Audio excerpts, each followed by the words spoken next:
महाराष्ट्र विधानसभेतील चर्चेदरम्यान आमदार सुहास बाबर यांनी राज्यातील प्रस्तावित शक्तीपीठ महामार्ग विषयी सभागृहात उपस्थित करत हा महामार्ग पूर्वी निश्चित करण्यात आलेल्या जुन्या आरेखनाप्रमाणेच करण्यात यावा अशी मागणी सरकारकडे केली।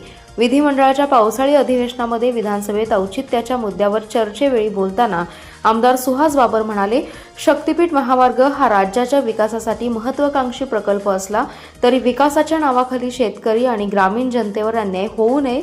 नवीन अलाइनमेंटमुळे अनेक गावातील सुपीक शेती, घरे, बागायती क्षेत्र आणि शेतकऱ्यांच्या उपजीविकेवर गंभीर परिणाम होणार आहे। त्यामुळे जनतेमध्ये मोठ्या प्रमाणावर असंतोष निर्माण झाला असून शेतकरी सातत्याने जुन्या अलाइनमेंटचीच मागणी करत आहेत। जुन्या अलाइनमेंट बदलण्याची कोणतीही आवश्यकता नसताना नवीन मार्ग निश्चित करण्यात आला असून त्यामुळे हजारो एकर सुपीक जमीन बाधित होणार आहे। त्यामुळे सरकारने शेतकऱ्यांच्या भावना समजून घेत तातडीने निर्णय घ्यावा। आमदार बाबर यांनी सभागृहात लक्ष वेधताना काही ठिकाणी सुरू असलेल्या बेकायदेशीर मोजणीचा मुद्दाही उपस्थित केलाय। शेतकऱ्यांची संमती नसताना किंवा आवश्यक प्रक्रिया पूर्ण न करता मोजणी केली जात असल्याच्या तक्रारी मोठ्या प्रमाणात समोर येत असल्याचं त्यांनी सांगितलं। या प्रकल्पासाठी प्रस्तावित नवीन अलाइनमेंटला पश्चिम महाराष्ट्रातील अनेक गावांमधून तीव्र विरोध होतोय। विशेषतः सांगली जिल्ह्यात आणि परिसरातील शेतकऱ्यांनी सुपीक शेती वाचवण्यासाठी विविध मार्गांनी आंदोलन छेडले। बेकायदेशीर मोजणी तात्काळ थांबवावी अन्यथा आणि शेतकऱ्यांवरील अन्याय दूर करावा अशी मागणी त्यांनी सरकारकडे केली आहे। राज्य परिवहन महामंडळाच्या ईश्वरपूर आणि अष्टा आगारांच्या संदर्भातील मागणीवर विधानसभेत विरोधी पक्षनेते आमदार जयंत पाटील आणि मुख्यमंत्री देवेंद्र फडणवीस यांच्यात नियमांवरून शाब्दिक चकमक उडाली। जयंत पाटील यांनी ईश्वरपूर आणि अष्टा आगारांच्या प्रश्नाकडे सरकारचं लक्ष वेधत संबंधित मागणी सभागृहात मांडण्याचा प्रयत्न केला। त्यावर उत्तर देताना देवेंद्र फडणवीस यांनी पुरवणी मागण्यांच्या नियमांचा उल्लेख करत सांगितले की ज्या मूळ मागण्यांवर चर्चा झालेली नसते त्या विषयावरील नवीन मागणी पुरवणी मागण्यांद्वारे मांडता येत नाही। संबंधित आगाराचे नाव पुरवणी मागण्यांमध्ये नसल्यास ती मागणी सभागृहात स्वीकारता येणार नाही असं त्यांनी स्पष्ट केलं। यावेळी मुख्यमंत्री फडणवीस यांनी आमदार जयंत पाटील यांच्याकडे निर्देश करत आपण दादांनंतर सर्वाधिक काळ अर्थमंत्री म्हणून काम केले, त्यामुळे सभागृहाचे नियम आपल्याला पूर्णपणे माहिती आहेत। आपण नियमांची पळवाट शोधण्यापेक्षा मला तसे लेखी पत्र दिल्यास त्याचा सकारात्मक विचार करून योग्य ती कार्यवाही करण्यात येईल असं सांगितलं। या चर्चेमुळे पुरवणी मागण्यांच्या नियमांबाबत सभागृहात काही काळ चर्चा रंगली, मात्र सरकारने नियमांचं पालन करतच पुढील कार्यवाही केली जाणार असल्याचं स्पष्ट केलं। प्रस्तावित शक्तीपीठ महामार्गाविरोधातील लढा आता अधिक तीव्र करण्यात येत असून 7 जुलै रोजी मुंबईतील आझाद मैदानावर या महामार्गामुळे बाधित होणारे शेतकरी एक दिवसीय धरणे आंदोलन करणार आहेत। अधिवेशन सुरू असताना शेतकरी मुंबईत येऊन प्रस्तावित शक्तीपीठ महामार्गाला किती विरोध आहे हे सरकारला दाखवण्याचा प्रयत्न करणार आहेत। या धरणे आंदोलनाच्या माध्यमातून हा प्रयत्न केला जाणार आहे। या आंदोलनासाठी महिला, युवक आणि शेतकरी मोठ्या संख्येने सहभागी होणार आहेत। जिल्हा परिषद, पंचायत समिती आणि ग्रामपंचायतींचे शक्तीपीठ महामार्गाविरोधातील ठरावही शासनाकडे सादर करण्यात येणार आहेत। राज्यातील शेतकऱ्यांची जमीन देवेंद्र फडणवीस यांची प्रायव्हेट लिमिटेड कंपनी नाही, त्यामुळे त्यांनी शक्तीपीठबाबत एकतर्फी निर्णय घेऊ नये याबाबत विधानसभेमध्येही चर्चा झाली पाहिजे। शिवाय राज्यातील आमदारांनी फडणवीस यांचे नोकरसारखे असल्यासारखं वागू नये, त्यांचे प्रश्न विधानसभेत मांडावेत अशी तीव्र प्रतिक्रिया जिल्ह्यातील शक्तीपीठ बाधित शेतकरी आणि शेतकरी नेत्यांनी व्यक्त केली आहे। दरम्यान हा विरोध सध्या सुरू असलेल्या पावसाळी अधिवेशनामध्ये व्यक्त करून आमदारांनी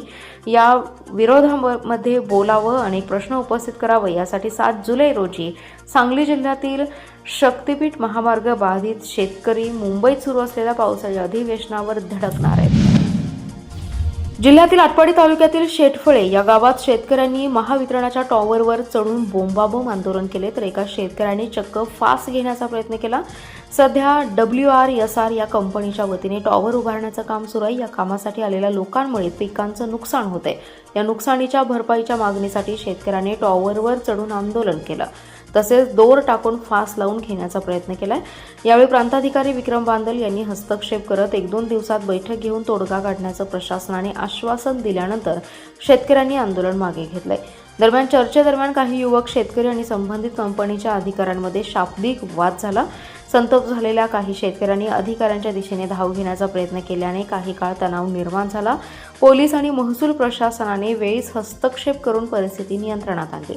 शेतकऱ्यांच्या नुकसानीची योग्य भरपाई लवकरात लवकर मिळावी, अन्यथा पुढील काळात तीव्र आंदोलन छेडण्याचा इशाराही आंदोलकांनी यावेळी दिला आहे। जिल्ह्यात मान्सूनचं आगमन झालं असलं तरी बुधवारी दिवसभर बहुतांशी भागात रिमझिम पावसाच्या सरी बरसल्या. गेल्या 24 तासात सरासरी 3.1 मिलीमीटर पावसाची नोंद झाली आहे. शिराळा तालुक्यात सर्वाधिक 12.5 मिलीमीटर पावसाची नोंद झाल्याने तेथील वातावरण पूर्णपणे ढगाळी बनले तसेच पावसाळी बनले. जिल्ह्यात दिवसभर ढगाळ वातावरण कायम राहिलं. मागील आठवड्यापासून मान्सूनचा पाऊस सक्रिय झाला, त्यामुळे मागील सोमवार आणि मंगळवारी 2 दिवस चांगला पाऊस झाला होता. पश्चिम भागात पावसाचा जोर वाढलाय, मात्र बुधवारी दिवसभर जिल्ह्याच्या बहुतांश भागात रिमझिम पावसाच्या सरी बरसत राहिल्या. आटपाडी, तासगाव आणि खानापूर तालुक्यामध्येही समाधानकारक पाऊस होतोय. दुसरीकडे जत आणि कवठेमंका तालुक्यात तुलनेने कमी पाऊस आहे. सांगली, मिरज शहरातही दिवसभर अधूनमधून पावसाच्या सरी कोसळल्या. दिवसभर ढगाळ वातावरण असल्याने हवेत गारवा होता. पाटबंधारे विभागाने आडमुठ्या धोरणामुळे कृष्णा काठावर उपसाबंदी लागू केली आहे. कृष्णा नदीतील उपसाबंदी तात्काळ मागे घ्या, अन्यथा पाटबंधारे विभागाला टाळे ठोकण्याचा इशारा स्वाभिमानी शेतकरी संघटनेने दिलाय. स्वाभिमानी शेतकरी संघटनेच्या वतीने उपसाबंदी मागे घेण्याच्या मागणीचं निवेदन भागवत जाधव यांच्यासह शेतकऱ्यांनी पाटबंधारे विभागाला दिलंय. निवेदनात म्हटलंय की जिल्ह्यातील फक्त कृष्णा नदीवरील शेतीसाठी पाणी उपसा तातडीने बंद केलाय. अचानक पाणी उपसा बंद केल्यामुळे शेतकऱ्यांची तारांबळ उडाली. जिल्ह्यात भात पिकाची पेरणी झाली. अडसाली बियाणे तोडून बियाणे शेतात मांडलं असताना, पाण्याची गरज असताना, पाण्याची मदत लागणार असताना अचानक उपसाबंदी लागू केली. लाखो लिटर पाणी कर्नाटक राज्यात वाहून जाते. पाटबंधारे विभागाने घेतलेला निर्णय अन्यायकारक आहे. भात, ऊस पिकांसह शेतातील पशुधन, पोल्ट्री व्यवसाय पाणी न मिळाल्याने नुकसानीत आले आहेत. उपसाबंदी पाठीमागे न घेतल्यास वेळेत पाणी मिळालं नाही तर शेतकऱ्यांवर दुबार पेरणीचं संकट येईल. याला जबाबदार कोण, असा प्रश्न उपस्थित होतोय. यावेळी सातारा जिल्हाध्यक्ष देवानंद पाटील, स्वाभिमानी युवकचे अध्यक्ष रविकिरण माने, प्रकाश देसाई, रामचंद्र साळुंखे, भास्कर मोरे, प्रदीप पाटील, आकाश साळुंखे, शिवाजी पाटील, दत्ताजी पाटील, शंकर पाटील, रामभाऊ जाधव यांच्यासह सर्व शेतकरी उपस्थित होते.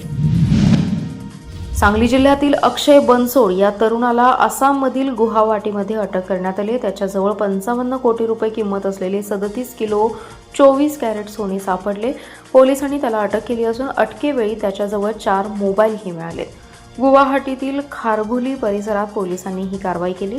संशयित व्यक्तीवर काही दिवसांपासून लक्ष ठेवण्यात आलं होतं. माहितीची खातरजमा झाल्यानंतर विशेष पथकाने संबंधित ठिकाणी छापा टाकला, तेव्हा अक्षय बनसोडे हा 2 बॅग घेऊन उभा असल्याचं आढळलं. त्याची झडती घेतली असता बॅगमधून 37 किलो 24 कॅरेटचे सोन्याची बिस्किटं सापडली. याशिवाय आरोपीकडून 13 ग्रॅम चांदी आणि 4 मोबाईल फोन जप्त करण्यात आले. यामध्ये 2 आयफोन आणि 2 अँड्रॉइड मोबाईलचा समावेश आहे.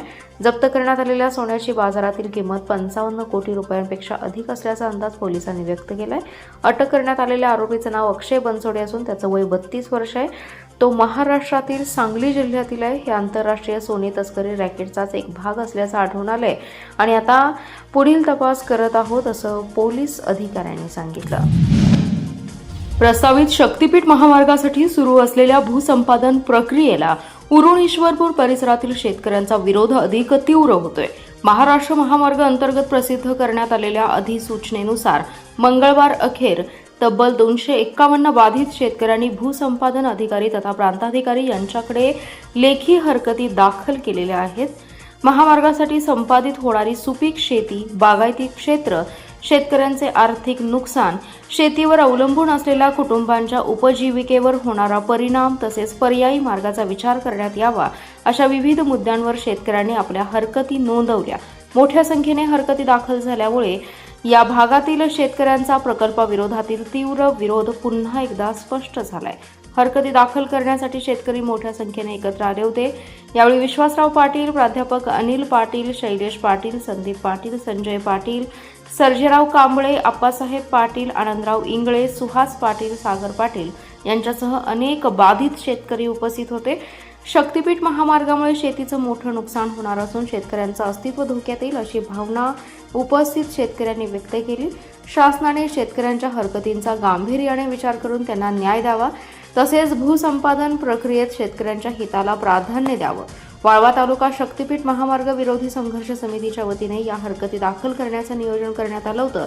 पुढील काळातही शेतकऱ्यांच्या हक्कांसाठी लोकशाही मार्गाने संघर्ष सुरू ठेवण्याचा निर्धार समितीच्या पदाधिकाऱ्यांनी केलाय. महापालिका क्षेत्रातील घरपट्टीबाबत काही तक्रारींची सोडवणूक करण्यासाठी पालकमंत्र्यांनी समिती नेमण्याबाबत निर्णय घेतलाय. येत्या 4 दिवसात या संदर्भात समिती गठीत केली जाणार असल्याची माहिती महापौर धीरज सूर्यवंशी यांनी दिली आहे. महापालिका क्षेत्रात भांडवली मूल्यावर आधारित घरपट्टी लागू केली आहे. मालमत्ताधारकांना घरपट्टीच्या नोटिसा देखील दिल्या आहेत. यामुळे मालमत्ताधारकांमध्ये नाराजी पसरली आहे. काँग्रेस, राष्ट्रवादी काँग्रेस, शरदचंद्र पवार पक्षाने नाराजी व्यक्त केली आहे. नागरिक जागृती मंचच्या वतीने देखील आंदोलन केलं जात आहे. त्यामुळे अनेकांनी पालकमंत्र्यांकडे घरपट्टी वाढ रद्द करण्याची मागणी केली आहे. त्याची दखल पालकमंत्री चंद्रकांतदादा पाटील यांनी घेतली आहे. महापौर यांच्या अध्यक्षतेखाली समिती तोडगा काढली असं सांगितलं होतं. त्यावर बोलताना महापौर धीरज सूर्यवंशी म्हणाले, भांडवली मूल्यावर आधारित घरपट्टीच्या नोटिसा मालमत्ताधारकांना दिल्या आहेत. काही जणांच्या तक्रारी आहेत, त्यावर तोडगा काढणं आवश्यक आहे. पालकमंत्री चंद्रकांतदादा पाटील यांनी समिती नेमण्याबाबत सूचना दिल्या आहेत. त्यांच्याशी बोलणं करून येत्या 4 दिवसात समिती नेमली जाईल. यात महापालिका पदाधिकाऱ्यांसह विविध संस्था, संघटना, व्यापारी प्रतिनिधी यांचा सदस्य म्हणून समावेश करणार असल्याचं त्यांनी सांगितलं. राज्य माहिती अधिकार कायद्यातील दुरुस्ती विरोधात ज्येष्ठ समाजसेवक अण्णा हजारे आंदोलन करणार आहेत. या आंदोलनाला पाठिंबा देण्यासाठी 5 जुलै रोजी जिल्ह्यातील सर्व माहिती अधिकार कार्यकर्त्यांच्या वतीने स्टेशन चौकातील महात्मा गांधी पुतळ्यासमोर 1 दिवसाचं लाक्षणिक उपोषण करण्याचा निर्णय घेण्यात आलाय. माहितीचा अधिकार कायदा 2005 अंतर्गत महाराष्ट्र शासनाने 12 जून 2026 रोजी राजपत्राद्वारे केलेल्या नियम बदलांच्या पार्श्वभूमीवर सांगली येथे माहिती अधिकार कार्यकर्त्यांची बैठक झाली. या बैठकीला माहिती अधिकार कार्यकर्ते वि.द. बर्वे, डॉक्टर ज्ञानचंद्र पाटील, संभाजी सावंत, सतीश साखळकर, सुरेश टेंगले, शंकरराव चिंचकर, सुरेश भोसले आणि शाहीन शेख उपस्थित होते. या बैठकीत झालेल्या नियमांवर चर्चा करण्यात आली. बैठकीत ज्येष्ठ समाजसेवक यांनी माहितीचा अधिकार कायद्यातील दुरुस्तीच्या विरोधात राळेगण सिद्धी येथे दिनांक 5 जुलैपासून आंदोलन करणार आहेत. या आंदोलनाला पाठिंबा देण्यासाठी सांगलीत आंदोलन करण्याचा निर्णय घेण्यात आलाय. तर माहिती अधिकार नियमातील अनेक मुद्द्यांवर तीव्र आक्षेप नोंदवण्यात आले. सामान्य नागरिकांना झेरॉक्स प्रती 1 किंवा 2 रुपयात उपलब्ध होत असताना माहिती अधिकार अंतर्गत प्रतीसाठी 5 रुपये आकारण्यामागील औचित्य काय, असा सवाल उपस्थित करण्यात आलाय. माहिती मागणी अर्जासोबत शपथपत्र जोडण्याची अट अन्यायकारक असल्याचं नमूद करण्यात आले.